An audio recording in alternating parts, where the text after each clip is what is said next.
Hi friends, jazz Achayans കിച്ചണിലേക്ക് ഏവർക്കും സ്വാഗതം. ഇന്ന് ആഗസ്റ്റ് 15 സ്വാതന്ത്ര്യദിനമാണല്ലോ. അതിന് എല്ലാവർക്കും എൻ്റെ പേരിലും എൻ്റെ കുടുംബത്തിൻ്റെ പേരിലും കിച്ചൻ്റെ പേരിലും എല്ലാവർക്കും സ്വാതന്ത്ര്യദിനത്തിൻ്റെ ആശംസകൾ നേരുന്നു. അതിനോടൊപ്പം നമ്മളിന്ന് തയ്യാറാക്കാൻ പോകുന്നത് ബീഫ് റോസ്റ്റ് ആണ്. ആ ബീഫ് റോസ്റ്റ് എൻ്റെ രീതിയിലാണ് ഞാൻ തയ്യാറാക്കുന്നത്. അതെങ്ങനെയാണെന്ന് നമുക്ക് നോക്കാം. അതിനായിട്ട് ഞാനിവിടെ 1.5 കിലോ ബീഫാണ് എടുത്തിരിക്കുന്നത്. കഴുകി ക്ലീൻ ചെയ്തെടുത്ത് വെച്ചിട്ടുണ്ട്.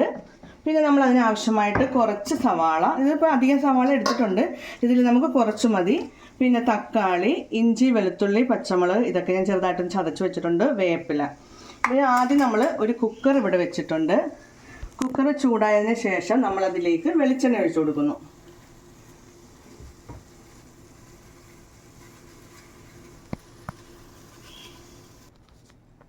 നമ്മുടെ കുക്കർ ഇവിടെ ചൂടായിട്ടുണ്ട്. അതിലേക്ക് ഞാൻ കുറച്ച് വെളിച്ചെണ്ണ ഒഴിച്ചു കൊടുക്കുന്നു.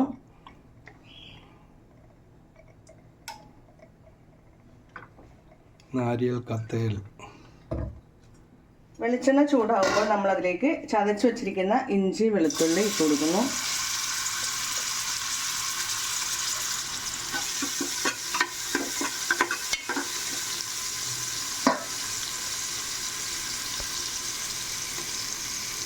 അതിനോടൊപ്പം തന്നെ പച്ചമുളക്, വേപ്പിലൊക്കെ അധികം കിടന്നാലും കുഴപ്പമില്ല.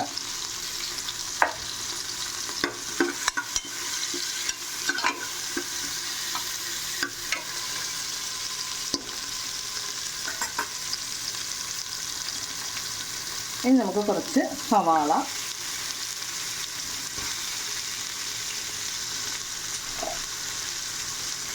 ഉപ്പ്, ഇതും ജസ്റ്റ് ഒന്ന് അങ്ങനെ വേണമെങ്കിൽ നമുക്ക് ഉപ്പ് പിന്നീട് ഇട്ട് കൊടുക്കാം. ഇതിപ്പോൾ ഒന്ന് ജസ്റ്റ് ഒന്ന് വാടട്ടെ.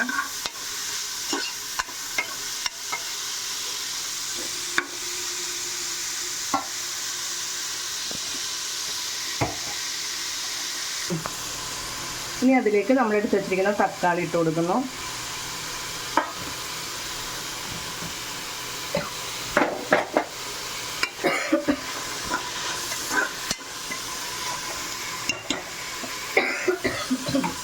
ഇറച്ചി ഇട്ട് കൊടുക്കാം.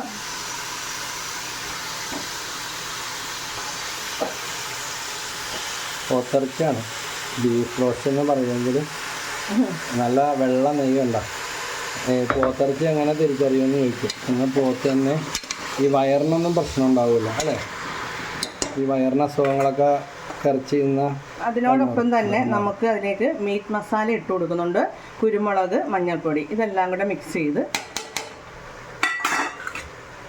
ഇത് 2 മിനിറ്റ് നമുക്ക് നന്നായിട്ടൊന്ന് ഇളക്കി കൊടുക്കാം. എന്നിട്ട് ആവശ്യത്തിന്, ഇതിൽ വെള്ളം ഇറങ്ങി വരുമല്ലോ, എന്നാലും ആവശ്യത്തിന് വേകാൻ വേണ്ടിയിട്ട് നമുക്ക് 1 ഗ്ലാസ് വെള്ളം കൂടെ ചേർത്ത് കൊടുക്കണം. നന്നായിട്ട് മിക്സ് ചെയ്ത് കൊടുക്കണം.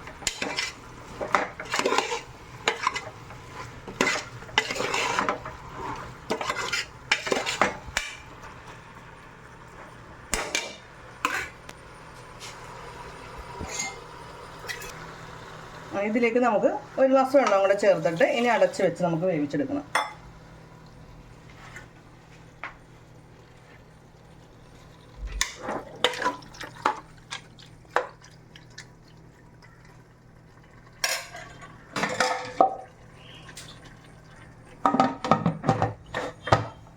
ഓക്കെ, വെയിറ്റ് വെക്കാം. ഒരു 4 ബിസിൽ നമുക്കിവിടെ വേണം ഇറച്ചി വേകുന്നതിന് ഈ കുക്കറിൽ. അതുവരെ വെയിറ്റ് ചെയ്യാം.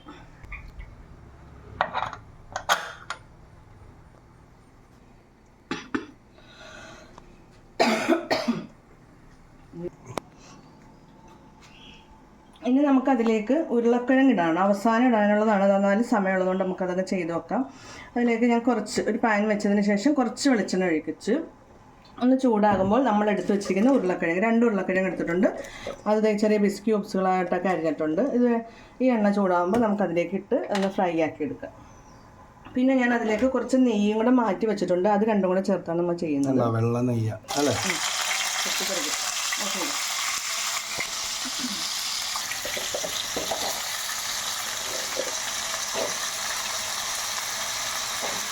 പിന്നെ ആവശ്യത്തിന് ഇത്തിരി ഉപ്പിട്ട് കൊടുക്കണം. നമുക്ക്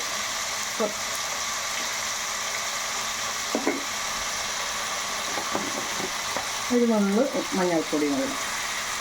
അപ്പോൾ ഇപ്പുറത്ത് കുക്കറിൽ കറക്റ്റ് റെഡി ആയിക്കൊണ്ടിരിക്കുന്നു. റെഡിയാവുന്നതാകുമ്പോഴത്തേക്ക് ഇതൊന്ന് ഫ്രൈ ആക്കി എടുക്കാം.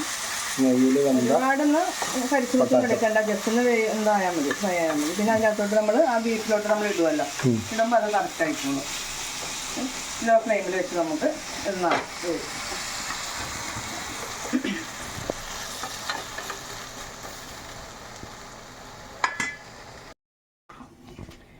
അപ്പോൾ നമുക്കിത് കുക്കറൊന്ന് തുറന്ന് നോക്കാം. നമ്മുടെ ഇറച്ചി വെന്തിട്ടുണ്ടോ എന്ന് നോക്കാം. ഇറച്ചിയൊക്കെ വെന്തിട്ടുണ്ട്, അത് നോക്കിക്കേ, നന്നായിട്ട് വെന്തിട്ടുണ്ട്, പൊടിയുന്നുണ്ട്. ഇനി അതിലേക്ക് നമുക്ക് ഫ്ലെയിം ഓണാക്കി ഇനി നമ്മൾ എടുത്ത് വെച്ചിരിക്കുന്നത് മുളക് പൊടി, മീറ്റ് മസാല, അതിനോടൊപ്പം തന്നെ നമ്മൾ ഉരുളക്കിഴങ്ങ് ഇവിടെ ഫ്രൈ ആക്കിയിട്ടുണ്ടായി, ഒത്തിരി വെന്തൊന്നും പോയിട്ടില്ലായിരുന്നു, അത് ഫ്രൈ ആക്കിയിട്ടുണ്ട്. അതുകൂടെ നമുക്ക് ഇതിലേക്ക് ചേർത്തിട്ട് ഒന്നും കൂടി നന്നായിട്ട്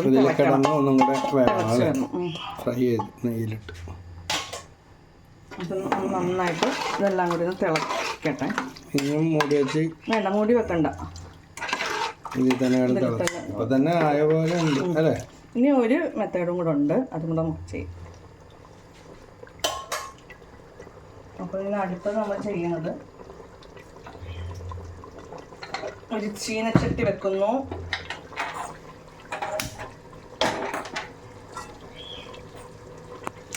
അത് ചൂടായതിനു ശേഷം നമുക്കതിലേക്ക് കുറച്ച് വെളിച്ചെണ്ണ ഒഴിച്ചു കൊടുക്കണം. ചൂടാകട്ടെ.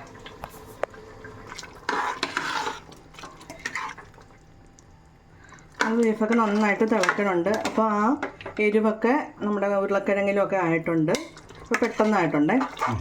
ഇനി നമുക്കിത് വേണമെങ്കിൽ ഓഫ് ചെയ്യാം. ഗ്രേവി നമുക്ക് വേണമെങ്കിൽ ഓഫ് ചെയ്തെടുക്കാം, ഇല്ലെങ്കിൽ ഒന്നും കൂടെ വറ്റിക്കാം. അപ്പോൾ ഓഫ് ചെയ്യാം. ഇവിടെ നമ്മുടെ ചീനച്ചട്ടി ചൂടായിട്ടുണ്ട്. അതിലേക്ക് നമുക്ക് ഒന്നും കൂടി ടേസ്റ്റ് വരുത്താനായിട്ട്. ചേട്ടൻ എഴുന്നേറ്റ് പോവില്ലേ? ആവശ്യത്തിന് കഴിച്ചാൽ മതി.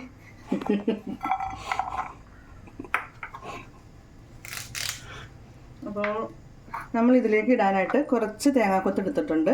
നമ്മുടെ വെളിച്ചെണ്ണ ചൂടായിട്ടുണ്ട്. അതിലേക്ക് ഒരു വേപ്പില ആദ്യം വേണം, നമുക്കിതിട്ട് കൊടുക്കാം.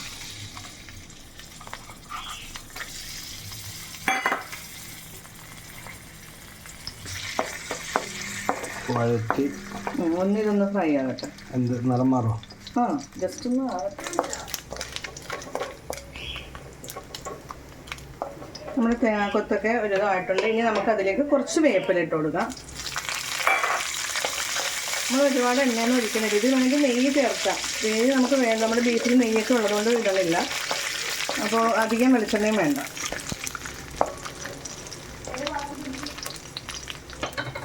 അങ്ങനെ നമ്മുടെ ആയിട്ടില്ല. അങ്ങനെ നമ്മുടെ ബീഫ് റോസ്റ്റ് ആയെന്ന് പറയാൻ പോണേണ്, ആയിട്ടില്ല, ഇപ്പോൾ ആകാൻ പോണേണ്. ഇപ്പോൾ വേപ്പിലൊക്കെ ആയി. ഇനി നമ്മൾ എടുത്ത് വെച്ചിരിക്കുന്ന വേവിച്ച് വെച്ചിരിക്കുന്ന ബീഫ് ഇതിലേക്ക് ഇട്ട് കൊടുക്കുന്നു.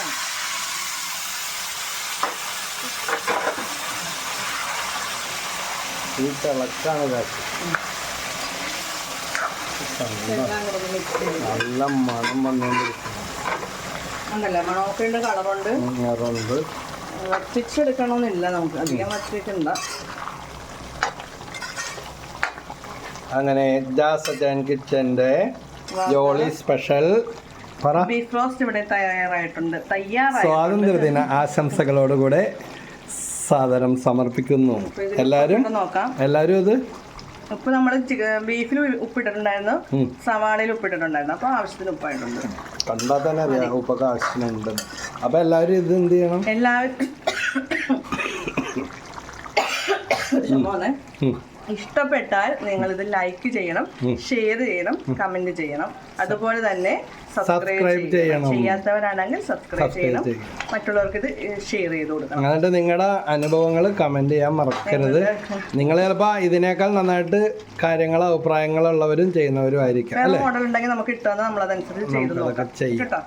Okay, thank you.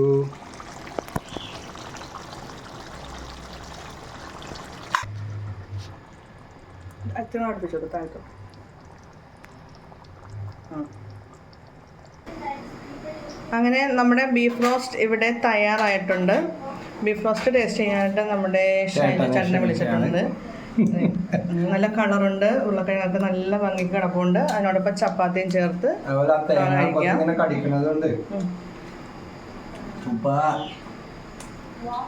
അപ്പോൾ എല്ലാവരും ചെയ്ത് നോക്കണം. നിങ്ങളുടെ കമൻസുകൾ ഇടണം. നിങ്ങൾക്ക് ഉപകാരപ്രദമാണെങ്കിൽ മറ്റുള്ളവർക്കും ഷെയർ ചെയ്യുക. അവർ സ്വാതന്ത്ര്യദിനം ആഘോഷിക്കട്ടെ. Okay, thank you. നമ്മൾ അടുത്ത പുതിയ വീഡിയോ ആയിട്ട് വരുന്നതായിരിക്കും. Thank you.